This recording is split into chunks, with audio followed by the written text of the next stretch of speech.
This is our project. We build a high availability machine learning platform with live container migration.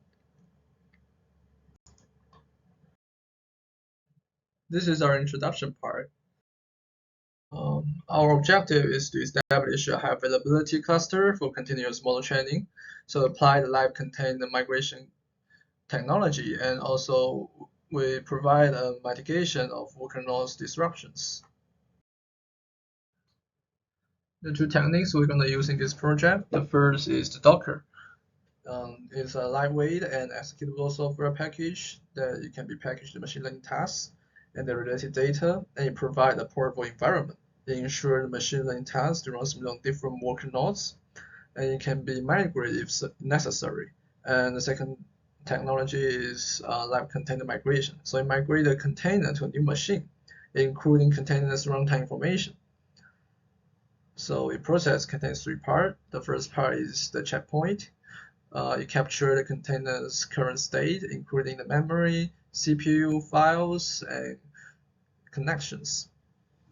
And then it will transfer this checkpoint to another machine. So the machine we here use is the master node. And the last step is the restoration.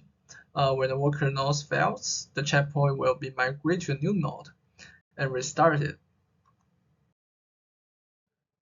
So here is our methodology part. We use a master worker architecture to implement the cluster. In this task scenario, users package their machine learning task into a container image and store it in the master server.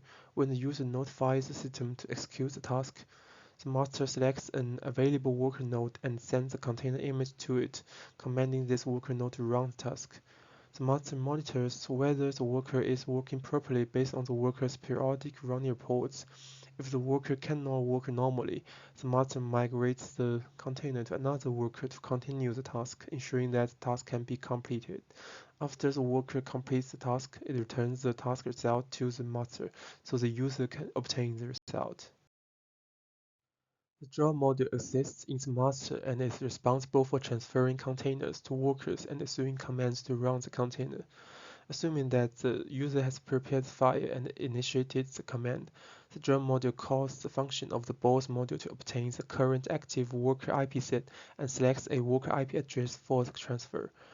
And then the job module transfers the prepared container file to the selected worker server using SSH.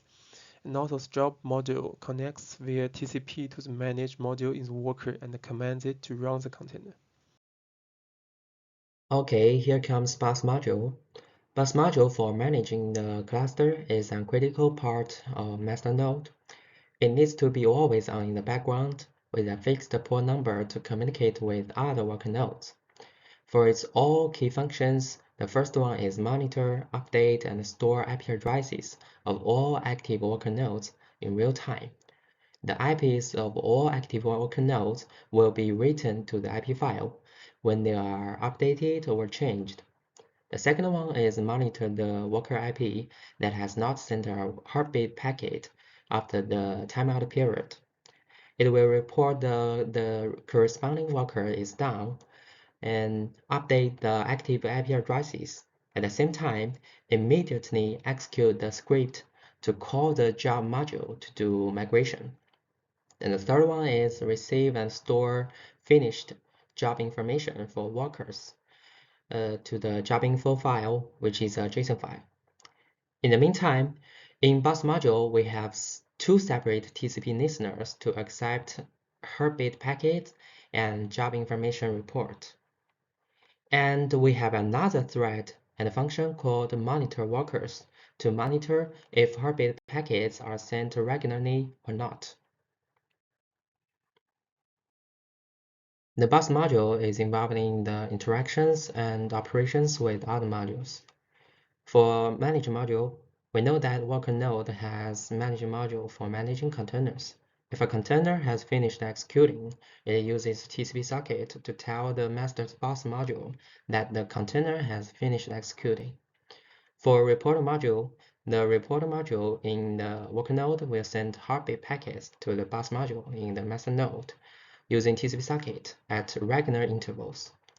For job module, We know that job module is also located in the master server, so it can call the bus module's getActiveWorker IPs function to return the set of currently active IP addresses directly. When the worker with a certain IP is done, bus will execute invoke job migration function, which is responsible for immediately executing the script to call the job module to realize migration.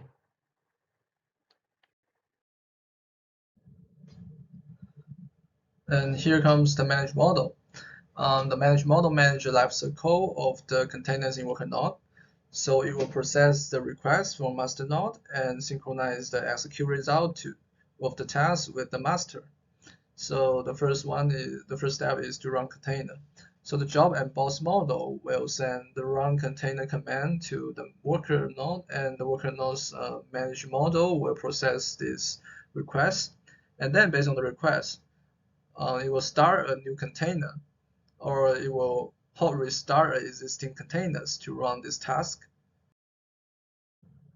And the second part of the managed model is to backup Docker container to master.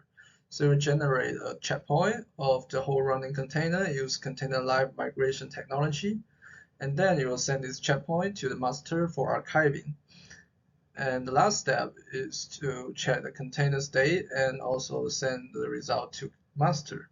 So you will check container state every 5 minutes periodically, and then if the containers have finished running, then it will use SCP to transfer the result to the master and notify the master that the container task has finished.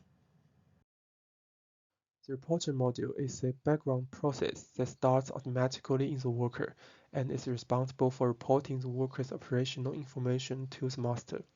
It has two key functions. First, the reporter module periodically copies the log file from the container and synchronizes it to the master. And secondly, the reporter module sends a heartbeat package to the boss module of the master server via TCP every minute.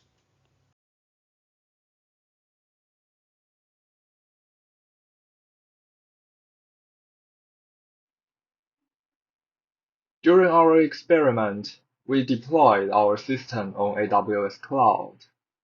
In this video, we will show the process detail of our experiment. The left one is our master servers. The right three are our worker servers.